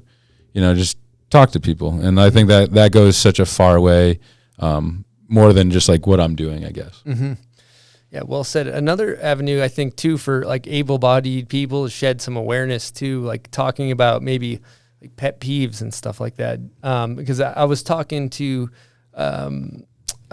Timmy Osler, who's in a wheelchair, who had a guest question, and I was kind of like, what do you hate when people say, you know, and because you know, sometimes people that are able-bodied don't know what to say. They're like, you know, oh, do I help him get into his car? Do I, you know? And he was kind of saying that, like, in the adaptive community, not him particularly, but like people will be like, "You're such an inspiration," right? And it's like, well, I fucking, you know, I got hit by a car. Like, how is it, you know, or whatever? And it's like, and is that something that's kind of annoying sometimes? Or? Well, it's funny. Shout out to Ross. Call him out right here. Yeah. Yo, shout out to him because he's just like, you know, like. It's just so funny because he's just like, I don't care. Like he doesn't give a shit if like I'm in a wheelchair. He'll call me out, you know. Yeah. And he's like, yo, get up and walk, you know. I'm like, all right, cool. It's just like, you know, like you have those friends, you know, that just like, yeah, like obviously they're gonna help you in that, but like they're gonna treat you just like their friend, you know. Yeah, just say whatever you want. That, right? And that's the thing too. It's kind of just like, you know, having, I don't know, just having the inspiration, right? It's just funny because he hit me up the other day. He's like, oh my God, Trevor messaged me back, you know, just like random shit like that. He'll always give me shit. Yeah. And I'm just like, dude, I love that, you know, and like, I don't know, it's amazing. But yeah, pet peeves, it's just kind of just like, I don't know. Yeah. Inspiration. It's like, dude, so Ross basically is like, yo, it's your dumbass fault that you like hit this jump and broke your back, you know? And I'm like, all right, you know, I think fair. The inspirational part of you though is because you're hitting these big ass jumps. Yeah, and jumping no, up. exactly. That's a great point. Yeah. That's a great point. And going back to what you just said, that's exactly why I get it. And like in the community of adaptive, you know, athletes or just, you know, people with disabilities, I totally get that. Inspiration's like kidding me? Like I'm literally just getting in my wheelchair like you would put on your shoes, you know? Yeah. And so I get that. But like the inspiration part, and I get that with the inspiration part of like, yeah, what I'm doing, yes, I get that. If I can shed light on, you know, people that ski or don't ski or elderly kids, whatever, it doesn't really matter if you ski or not. Like, I don't care. If I can shed that is like, boom, you know, that's everything for me, you know? And it's just like, that's how I can give back. When And another that's kid's seeing you in action that maybe just got in an accident, I mean, that's life-changing for him. 100%. Because he's going to be like, man, I'm going to get up there. Or even a kid that's able-bodied. Well, you hit I'm not jumping on. I'm not hitting that couloir. Dude, you hit it right on the you hit it around the head though. And that's the thing, man. It's just like I skied with these kids in Aspen before X Games 3 years ago or something, 2 years ago, and you know, like follow me, you know, like from when I was just starting out, but still it was just like, you know, like talk to him and all that. And then this year Aspen, like I was like, yo, like you want to take a lap together? You know, they came up to me and like, you know, all their friends. And I was like, yo, let's take a lap. And he's like, wait, really? I was like, yeah, let's go. And like, they're like, we're going to hit this, you know, those hips at the bottom. I was like, really? Okay, let's go. And they're like, we're going to straight line it from here. I was like, all right, you guys are psychos, you know? And they did it. And I was like, oh, and they were all pumped. And they come up to me like, yo, I was like, oh my God, that was sick. And they were basically like, yo, that was their first time hitting it. I was like, what? Like, that was your first time hitting it? Inspired them to Yeah, do it, huh? but that's what I mean. It's just like, yo, just me, like, you know, just saying hi or taking a lap with them or just giving back in that sense. It's like, you know, how can I keep inspiring like the next, you know, next generation of people that get hurt or, you know, kids or just people that are getting into snowboarding, skiing, just anything like that, just to slide back on snow. Some people get hurt and in their head, life is over. Yeah. And you were just like, let's go. Exactly. Yeah. I really was, honestly, from the get-go. Yeah, that being said, like talking about, you know, what you've done on the sit ski, I think it's really cool your perspective. If I'm going to highlight one character thing that like in your character that fuck it, I'm going to say inspires the shit out of me is your perspective. That's inspiring because what you said in another podcast I listened to is you said, I think the direct quote was, it's taken the use of my legs, but it's given me everything. And, you know, that perspective is fucking wild how you frame that. Can you elaborate on that? Yeah, definitely. I mean, so after I broke my back and I went to that spot of where I broke my back, you know, a lot of people I'm sure, you know, was like, fuck that spot. But going to that spot for me is kind of just like, I'm thankful, you know, of living, obviously. And that's probably number one, but number two, and you know, the rest of it, it's more so just the amazing people I've met. You know, I've always wanted to go to the Olympics for swim racing. I've always looked up to Michael Phelps, but at the same, and Michael Jordan, you know, all these amazing athletes, right? Tiger Woods, Michael, right? Yeah, right. Or Jordan, you know, what are the other? Or Tom Brady. Let's go. Yeah, or TB12. Yeah. So, going back to that spot, you know, it's kind of just like, all right, well, it's kind of giving me this chance to pursue sports, I guess, you know, and I grew up loving sports, and I know that's not realistic for such a small percentage, you know, and so I think it was kind of like a second chance to, you know, give back to me in a way, so I can do sports, and you know, another way for me to give back and like, you know, so I can really pursue what I want to do. But yeah, I mean, it's just look at the stuff I'm doing now, and you know, the people I'm meeting, and you know, I don't know. It's just really amazing. I'm so thankful to like be here and be on the show, and you know, it's crazy to look back at everything, and here I am. Yeah, it's like you're just a natural born athlete. You were going to find a way, one way or another, you know. One way, and no matter what life served up to you, it's like you're going to be an athlete. And apparently, it took breaking my back to get here. You know? It's wild, well, let's be honest. Like swimming's It's cool. It's respectable. Speedos. It's respectable. Catching fucking Airtime. Catching airtime. I mean, what's better than that? There's nothing better than airtime, I'd imagine. I agree. Let's air mail. Maybe outer space or something, floating in space. Yeah, I don't know. about it. I don't know. I think hitting kickers is pretty fucking awesome. Well, that being said, I think we should get into the pub beer crapshoot. Let's do it. Buds, you got a pub beer in front I of you? got a cold pub Crack beer. one of those bad Larrys. Icy cold. Wow. Yeah, tell me how that thing's going down. Is she going down smooth? So smooth and delicious, and it's fun. It's a cheap, fun beer. It's a cheap, fun beer. They support the show. You guys should support them, whether you're drinking 1 or 2 on a nice casual Friday or drinking 45 and ending up in a pond. I recommend pub beer. Like this guy over here.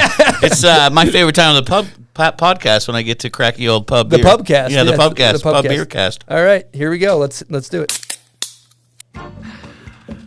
Welcome to the Pub Beer Crapshoot. All right, Trevor, roll that dice and we'll tell you what you got to do or what question you got to answer. Nice. That's Doing a gears 6 Did I win? and a 10. Okay. 16. It's a 6 and a 4. Name I knew that. I thought there were special dice or something, you know? name one thing that's still on your career bucket list. It's a good one. Let's see. I want to do a triple backflip. Ooh, aiming for the stars. Seems like it's not that far away from you either, though. No, I mean, it's more so just like, so I'm going to go back to ski racing for 2026 and represent Columbia. They reached out to me, and something I really wanted to do is represent. I've paid this path. I quit ski racing. I've paid this path of free riding, and it's like now it's like I can do what I want, hire my own coach, and let's go ski race. But I want to do it for like my family too, and represent for my great grandma, and but yeah, that's just like it's just. I know I can't do it forever, so it's just like might as well push it when I can. I love that. Truth. I love that. Now going back to tricks and progression and stuff like the triple. I'm curious about other things like like different grabs or rail tricks or like what are other directions like a front flip? Is there what are some of the other directions as far as tricks? You can do anything you want, honestly. Yeah. Corks, backflips, front flips. I mean, you can do whatever you really want. It's just more so like how many times you want to slam, Slam on the way. True. So. Can you spin like 360s? I'm not. So I got hurt spinning, like catching the edge right off the jump. So It seems I can I've done it a couple times, but I just haven't really practiced it too much. But Yeah. it's definitely possible. anything's possible. What about like going backwards? What about switch? If you can ski switch. Yeah, you can't see where you're going. Yeah. No, I mean it's definitely tough. I mean, I can definitely ski switch, but it's like, it's tough. I mean, the weight is just different. You know what I mean? And it's not like normally skiing switch. Or skiing goofy. You're legit doing the same thing but the other way. But this one is like you're backwards, and then it's Fully like all blind. your weight, blind, and then all your weight's like forward, and then the outriggers, they do definitely help, drive turns and stuff like that. But going backwards is hard to drive your turns, so I don't know. It's definitely tough, but I'm like I said, you can do whatever you want, man. And that's the thing limit. too. It's just you literally whatever you set your mind to, you can do it, and it might take however many tries, but if it's safe and you want to try it, it might be dangerous, but do it as safe as you can, and you can get shit done. Love that. Now let's get into a section of the show we call Hot Takes. Now Hot Takes is presented by Oakley Goggles. I run the Oakley Line Miners. You're looking good out there in those line miners. They're good looking. They're just good looking goggles. I run the Oakley Mod 5 helmet, and their products. It's incredible. You're never going to be disappointed with a pair of Oakleys. That being said, let's get into Hot Takes. Now we're going to keep it on snowboarding for this, but because it's a snowboard podcast.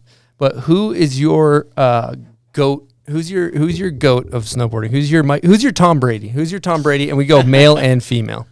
I mean, my goat would probably be Travis Rice, but I mean, I think Arthur Longo the one that's just doing those massive airs methods? Yeah, like his stuff is just like what? Yeah, he's insane. Yeah, so stuff like that. But Jamie Anderson for sure, such a G. Yeah, she's a G. She definitely is a G. Like in my eyes, honestly, just incredible human, but she just throws down, man. It's crazy. What about the sit skiing goat? I don't know. I'll let people decide. Tom Brady. I also got to ask. Ski Boss is Tanner Hall. Yep. And you are Sit Ski Boss. Yeah. Who came up with that name? All right, so it was like, I don't know, this is like so long ago, 4 years ago or something, 5 years ago. But like, I did a jump in Japan. I hit this cliff and like basically like hashtag Sit Ski Boss, and I was like, all right. Like, fuck it, so it was never like formal or anything like that. So I was like, fuck it, I need to do something. So that's what I went with. Well, Tanner's dope though. So that's, if you get the blessing from Tanner, then that's it. Yeah. That's it. He never like gave me the like official blessing, but he hashtagged me. So I'm like, whatever. That's the official blessing. That's so sick. So the other thing we like to ask is if you could go heli. I'm going to call it heliboarding, even though it's heli sit skiing, whatever you want to call it. But with any 3 people in the world, just fun times, power runs, incredible terrain. Who are you going with? Candide. I'm going with Travis Rice. Woo! And then I'd pick Tanner Hall too. Dude, how do we make this happen? That's I'd like to watch you for That'd be so amazing. But all those guys inspired me to be better, and just what they do is amazing. And mad respect. They're pushing their sport and you're pushing yours. That's sick. So we always do this with every guest. We talk about their setups, what board or set of skis or sit ski they ride for that matter. Do you want to walk us through your specific ski? Yeah, I ride a Volkel 121 Revolt, and then I put a race binding on it with a marker binding, 24 din. Max it out, and I put a block in the back so I don't pop out. But yeah, they're charging skis, and it's pretty sweet, especially when it snows. They do well. Incredible. And then lastly, we got to ask, 'cause it's been a pleasure chatting with you, but before we wrap this thing up and put a bow on it, you want to throw any thank yous out? Yes, I want to thank both of you guys for having me on the show. Eddie Wall for being the man, hooking it up as well. I want to thank Roy Tuscany, Josh Berman from Level 1, my sister, my brother-in-law, all the Winter Park crew. I want to thank all my sponsors for, supporting me and, fulfilling my dreams. And, this is just the beginning of what I'm trying to do. And it's just really cool having that support, and just thankful for being here. So thank you guys. Awesome. And then one thing I got to ask is, you got merch on? Where can people find your merch and support you? Where can people support you? Sitskiboss.com. That's where you can go buy it. We have hoodies, we have tees and hats, but hopefully a lot more coming through. I just wanted to see how it did at first, and did pretty good. So sold out, right? Yeah, it sold out. So I'm really excited to keep moving forward and having fun with it, And what about social media plugs? Where can people find you? Just Trevor Kennison on Instagram and TikTok, and I don't I don't think I have a tweeter or Twitter. I don't either. Well, Trevor, thank you so much for talking to us. We really appreciate you taking the time to chat. I want to say thank you to all of our listeners. You guys rule, and we will see you next week with another podcast. Over and out from the Bomb Hole.